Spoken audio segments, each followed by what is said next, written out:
students, today we will start exercise 1.5.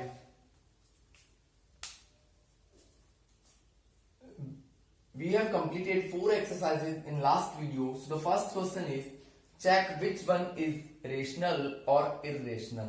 तो देखो irrational के लिए तो आना चाहिए क्या, non terminating and non recurring, और रेशनल के लिए अदर सारे एलिमेंट्स अवेलेबल हैं. तो हम ये चेक करेंगे. देखो 2 माइनस, जब हम 2 अंडर रूट 5 की वैल्यू निकालेंगे तो आती है 2.2350679. इस तरीके से कुछ वैल्यू आपकी आती है. 2360 आता है. तो आप इसको इसमें से माइनस करोगे तो आपके पास वैल्यू आएगी 0.2360679. और ये कैसी वैल्यू है, नॉन रिकरिंग, नॉन टर्मिनेटिंग. ना तो ये स्टॉप हो रही है और ना ही ये रिपीट होती है. तो आप इसको क्या बोलोगे, ये कौन सा नंबर होगा, इर्रेशनल. कौन सा नंबर होगा, इर्रेशनल नंबर होगा. ये बिल्कुल इजी है.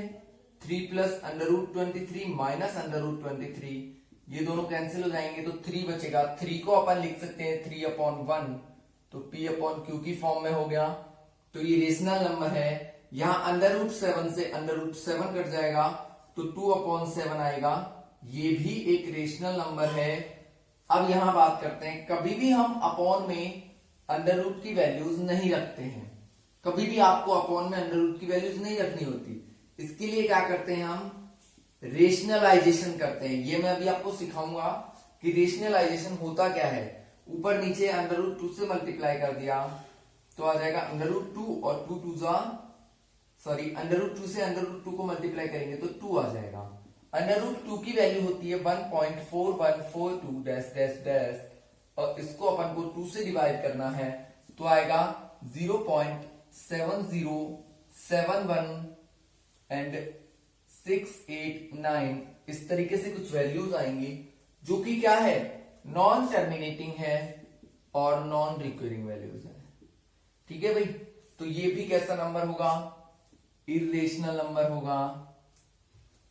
लास्ट हमारे पास आता है 2 पाई, और पाई की वैल्यू होती है 3.1415. इस तरीके से इसको जब हम, ये वैल्यू ही नॉन टर्मिनेटिंग नॉन रिकरिंग है तो 2 से मल्टीप्लाई करेंगे तो भी नॉन टर्मिनेटिंग नॉन रिकरिंग आएगी, और ये हमारा नंबर हो जाएगा इर्रेशनल. तो ये आपका फर्स्ट पार्ट एक इजी टाइप क्वेश्चन था जिसमें हमें सिर्फ रेशनल और इर्रेशनल नंबर्स को फाइंड करके दिखाना है. इसके बाद नेक्स्ट हमारा क्वेश्चन है, वो है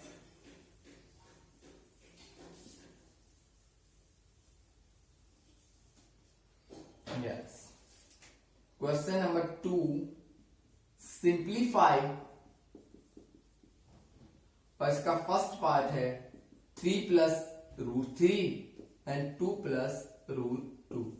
तो आपको कुछ भी नहीं करना, सिर्फ मल्टीप्लीकेशन अच्छे से आना चाहिए. पहले 3 को इस कंप्लीट से मल्टीप्लाई करेंगे, फिर प्लस, फिर हम रूट 3 को इस कंप्लीट ब्रैकेट से मल्टीप्लाई करेंगे.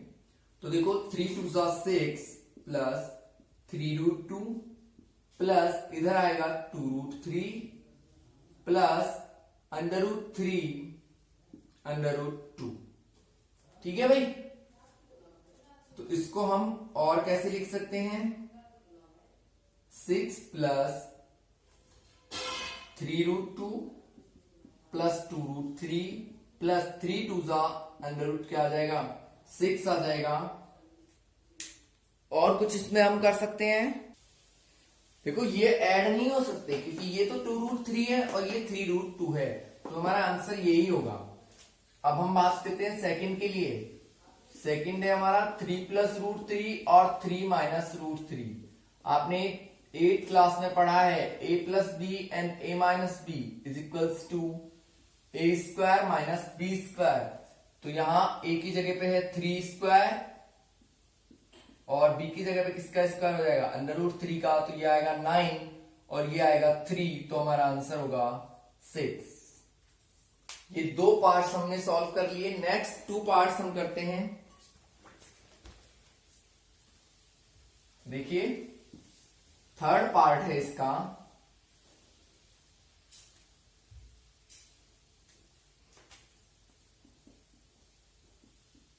√5 प्लस √2 का होल स्क्वायर। तो देखो a प्लस बी का होल स्क्वायर क्या होता है? a square plus 2ab plus b square, ये होता है। इसको हम बोलते हैं तो √5 का square plus 2 into √5 into √2 plus √2 का होल स्क्वायर। तो इसका स्क्वायर तो आएगा 5, ये आ जाएगा 2√10 प्लस ये आएगा 2, तो हमारा आंसर होगा 7 प्लस 2√10। कुछ भी नहीं किया हमने, a प्लस बी का होल स्क्वायर के फॉर्मूले से इसको ओपन करके सॉल्व कर लिया। ठीक है, last part of this question is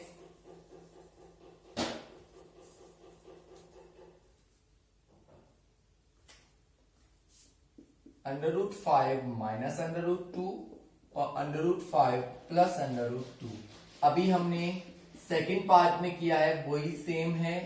a minus B and a plus B is equals to होता है a square minus B square. तो हम इसको लिखेंगे √5 का स्क्वायर माइनस √2 का स्क्वायर। तो ये होगा 5 माइनस 2 और हमारा आंसर आ जाएगा 3। यही हमारा सेकेंड क्वेश्चन था। इसमें हमको क्या करना था? सिर्फ सिंप्लीफाई करना था। अब हम बात करते हैं थर्ड क्वेश्चन के लिए।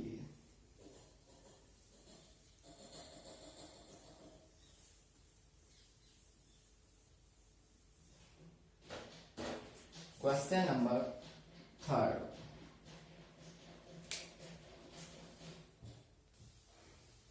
अब देखिए क्वेश्चन नंबर थर्ड। आपने ऑलवेज पढ़ा होगा सरकमफ्रेंस जो होती है किसकी होती है? सर्कल की।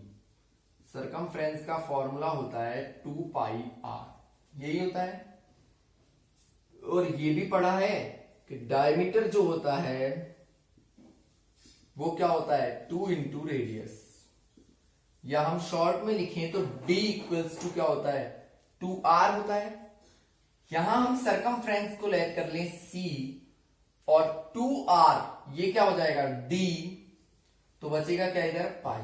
ये फॉर्मूला हम लिख सकते हैं कि c equals to d into pi. कोई फर्क नहीं पड़ता, मैंने आपको समझा दिया किस तरीके से लिखा है। 2 इंटू रेडियस यानी कि 2 इंटू आर, तो क्या होता है? d, और पाई ऑलरेडी है, सरकमफ्रेंस का ये फॉर्मूला है। तो यहां पे दिया हुआ है आपको क्वेश्चन क्या है कि पाई की जो वैल्यू है वो c अपॉन डी है। d को इधर ले आओ। पाई की वैल्यू c अपॉन डी है, तो इसको तो हम p अपॉन क्यू की फॉर्म में लिख सकते हैं। ऑलरेडी p की जगह तो c है और q की जगह d है। फिर भी ये इरेशनल नंबर क्यों है? आपको ये बताना है कि पाई की वैल्यू c अपॉन डी होती है, सरकमफ्रेंस अपॉन डायमीटर होती है, फिर भी ये एक कैसा नंबर है? इरेशनल नंबर है। ऐसा क्यों है आपको ये शो करना है। तो देखो इसका एक रीजन है कि c तो क्या होती है? सरकमफ्रेंस, ये चारों तरफ की, और d क्या होता है? हमारा डायमीटर। इनको जब हम मेजर करते हैं तो हम किससे करते हैं? तो स्केल से या किसी मेजरमेंट से मेजर करते हैं। तो उस मेजर करने में हम एग्जैक्ट वैल्यू नहीं मिलती हमें, कभी भी हमें अप्रोक्सीमेट वैल्यू मिलती है, क्योंकि कुछ ना कुछ मिस्टेक तो हो ही जाती है। ह्यूमन मिस्टेक्स तो हर जगह पे हैं। मान लेते हैं छोटे सर्कल में तो नहीं होगी, लेकिन बड़े सर्कल्स में तो हो सकती है ना। तो वहां पे उस मिस्टेक की वजह से हमें एग्जैक्ट वैल्यू नहीं पता होती सी और डी की। तो हमें सी और डी का नहीं पता कि ये रेशनल हैं या इरेशनल हैं, क्योंकि इनकी एग्जैक्ट वैल्यू हमें नहीं पता। और जब सी और डी का ही हमें नहीं पता तो हम पाई के लिए फिक्स नहीं कह सकते कि ये रेशनल नंबर होगी। तो इसलिए हम क्या करते हैं? पाई को इरेशनल लेट करते हैं। तो इसमें हमें सिर्फ क्लियरिफिकेशन देना है। We measure C and D by any measurement scale and we don't know the nature of C and D. हमें सी और डी का नेचर नहीं पता दैट दीज आर रेशनल और इरेशनल, कि ये क्या है, रेशनल है या इरेशनल है, हमें नहीं पता, तो हम क्या करते हैं, पाई को इरेशनल में काउंट करते हैं। अब आपका फोर्थ क्वेश्चन है जो सबसे अलग आया है इसमें, फोर्थ है represent 9.3, I think under root है इसका, yes, on the number line. आपको नंबर लाइन पे रिप्रेजेंट करना है 9.3 को, तो कैसे करोगे? देखो अभी तक हमने बिना डेसिमल वाले नंबर्स को किया था, इसका तरीका थोड़ा सा अलग है और आपके एक ही क्वेश्चन है ये। आपको क्या करना है, ये 0 है, एक लाइन बनानी है जो कितनी लंबी हो, 9.3 सेंटीमीटर लेंथ की एक लाइन बनानी है, जिसको हमने नाम दे दिया OA। क्या नाम दे दिया हमने? OA नाम दे दिया। ये वाली जो लाइन है ये कितनी है, 9.3 सेंटीमीटर। ठीक है भाई, इस लाइन का मिड पॉइंट ढूंढो, ये हो गया हमारा मिड पॉइंट, इसको नाम दे दिया P। मिड पॉइंट मतलब बिल्कुल बीच वाला पॉइंट, मिड पॉइंट पता चल गया। अब आपके पास कंपास सबके पास होता है, आपको करना क्या है, अपना जो कंपास है उसको यहां पे रखना है बीच में बिल्कुल, और इतनी लेंथ का क्या लेना है आपको, क्या बोलते हैं उसको, अरे एक आर्क लेना है इतने लेंथ का। उस आर्क को आपको क्या करना है, ऐसे सेमी सर्कल बना देना है, चारों तरफ उसको घुमा देना है। जब आप यहां पे कंपास की नोक को रखोगे और ये मिड पॉइंट है, तो वो आर्क जो होगा आपका वो इस तरीके से एक सेमी सर्कल बनाएगा। ठीक है भाई, आपने सबसे पहला काम क्या किया, 9.3 सेंटीमीटर लाइन सेगमेंट। सेकंड काम क्या किया, मिड पॉइंट ढूंढ लिया। थर्ड काम क्या किया, arc from mid point, mid point से क्या लगाया हमने, आर्क लगाया है। ठीक है भाई, इतना काम आपने कर लिया। सबसे पहला काम 9.3 सेंटीमीटर की line, then mid point, then arc from the mid point. देखो यहां पे एक मैंने कुछ गड़बड़ कर दिया, आपको 9.3 नहीं लेना है ये लाइन, आपको एक एक्स्ट्रा लेना है, मतलब 10.3 का लाइन सेगमेंट लेना है। कितने का, 10.3 का। आपको एक डिजिट एक्स्ट्रा लेके चलना है, एक यूनिट एक्स्ट्रा। तो आपने OA कितना लिया, 10.3, इसका मिड पॉइंट ढूंढा, मिड पॉइंट से आपने आर्क लगा दिया। इतना काम तो आपको कर देना है। ठीक है, अब हम क्या करेंगे, अब हमारी एक्चुअल वैल्यू क्या है, 9.3, वो कहीं यहां पे होगी, इस पॉइंट को नाम दे दो आप Q। ये हमारी एक्चुअल वैल्यू है, मैं इसको ऐसे लिख देता हूं, यहां तक का तो है 9.3 सेंटीमीटर, और ये आपकी 1 सेंटीमीटर एक्स्ट्रा वाली जो हमने ली है। ठीक है, आप समझ गए, ये आपको 1 सेंटीमीटर एक्स्ट्रा लेनी है, ये पॉइंट आपका 9.3 पे है। अब आपने ये आर्क लगाया, अब ये जो पॉइंट है Q, इस पे आप एक 90 डिग्री एंगल बना दो, यानी कि परपेंडिकुलर बना दो। ये आपका हो गया क्या, परपेंडिकुलर, यानी कि 90 डिग्री एंगल हो गया। सबसे पहला काम हमारा था 10.3 सेंटीमीटर की लाइन, फिर था उसका मिड पॉइंट ढूंढना, फिर था मिड पॉइंट से आर्क लगाना, फिर था जो हमारी Q पॉइंट है 9.3 वाली का एंड पॉइंट जो है वो क्या है हमारा Q, तो एंगल Q बनाना है आपको 90 डिग्री। मैं आपको सिंबल्स में समझा रहा हूं कि आपको करना क्या क्या है। ठीक है, ये बना दिया। अब हमारे पास क्या आ गया, वही सेम सिचुएशन आ गई जो हम नंबर लाइन पे करते थे, कि ये लाइन है इसको आप ऐसे टर्न करा दो, ये वाली लाइन जो है इसको आप ऐसे टर्न कराओगे तो यहां आके ये कहीं टच होगी, ये हमारा पॉइंट है B। तो OB जो लेंथ होगी, OB जो लेंथ होगी वो कितनी होगी, √9.3 कितनी होगी? √9.3 आपकी लेंथ होगी। कौन सी? OB। इस तरीके से आपको रिप्रेजेंट करना है। वैसे इतना इंपॉर्टेंट पार्ट नहीं है ये, बट फिर भी हमें आना चाहिए। ठीक है, पहले हमने एक लाइन बनाई, एक डिजिट एक्स्ट्रा लिया, एक यूनिट एक्स्ट्रा लिया, 10.3 सेंटीमीटर की लाइन बनाई। उसके बाद हमने उसको क्या किया? डिवाइड किया, मिड पॉइंट फाइंड किया, मिड पॉइंट से आर्क लगाया, फिर हमारी जो एक्चुअल लाइन का एंड पॉइंट था उस पे हमने परपेंडिकुलर लगाया, और वो जहां पे आर्क को मिलता है वहां से हमने इसको टर्न करवा दिया। अब आपका इंपॉर्टेंट पार्ट आता है जो आपको अच्छे से समझना है, और जो नेक्स्ट क्लासेस के लिए भी इंपॉर्टेंट है, वो है आपका रेशनलाइजेशन। ठीक है भाई, रेशनलाइजेशन का मतलब है, फॉर एग्जांपल आपके पास एक पार्ट आ गया 4/√3, एक और क्वेश्चन आ गया 2 - √3। हमेशा एक ध्यान रखना है, कभी भी हम नीचे अंडर रूट में वैल्यूज नहीं रखते हैं। तो इसको खत्म करने के लिए, इस अंडर रूट को खत्म करने के लिए हम क्या करते हैं? Rationalisation. To remove the under root from denominator we use rationalisation. तो रेशनलाइजेशन, अगर सिंगल टर्म है तो आप उसी टर्म को ऊपर नीचे मल्टीप्लाई कर दो, तो क्या आ जाएगा? 4√3, और √3 × √3 करोगे तो 3 आ गया, हट गया नीचे से अंडर रूट। लेकिन अगर डबल टर्म है तो आप क्या करोगे? ये जो टर्म है इसका साइन चेंज कर दोगे। क्या चेंज कर दोगे? साइन चेंज कर दोगे, और ऊपर नीचे मल्टीप्लीकेशन कर दोगे। इससे कैसे रिमूव होगा वो मैं आपको समझा दूंगा अभी क्वेश्चंस में। क्वेश्चन नंबर 5 है कि आपको रेशनलाइजेशन करना है, और उसका हम फर्स्ट पार्ट ले लेते हैं 1/√7।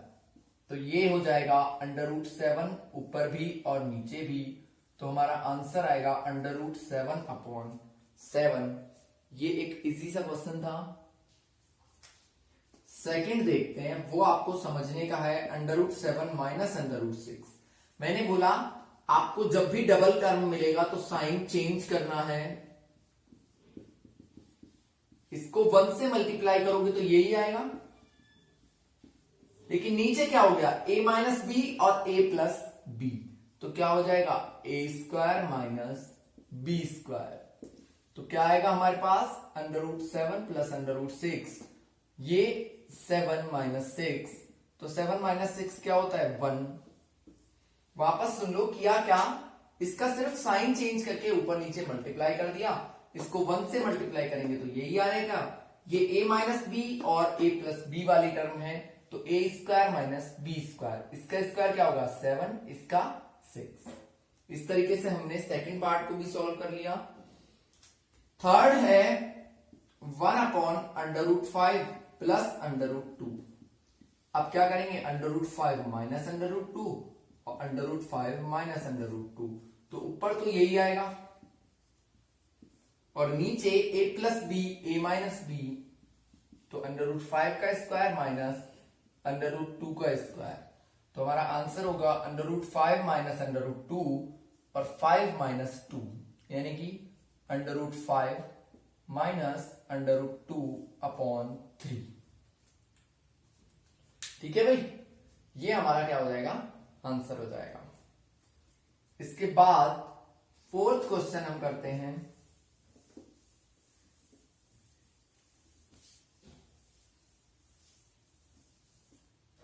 इसी का फोर्थ पार्ट है और जो लास्ट पार्ट है इस एक्सरसाइज का 1/√7 - 2। तो हम क्या करेंगे? √7 + 2 और √7 + 2। ऊपर तो 1 से ही मल्टीप्लीकेशन है, तो √7 + 2 ही आएगा, और नीचे a - b और a + b, तो क्या होगा? a² - b²। तो हमारा आंसर आ जाएगा 7 - 4, तो √7 + 2/3। ये आपकी एक्सरसाइज या एक्सरसाइज 1.5 आपकी यहां पे कंप्लीट होती है। इसके बाद हमारे पास एक और एक्सरसाइज है इसमें, वो हम नेक्स्ट वीडियो में करेंगे। प्लीज आप लोग कंप्लीट वीडियोस देखें एंड रेगुलर देखें।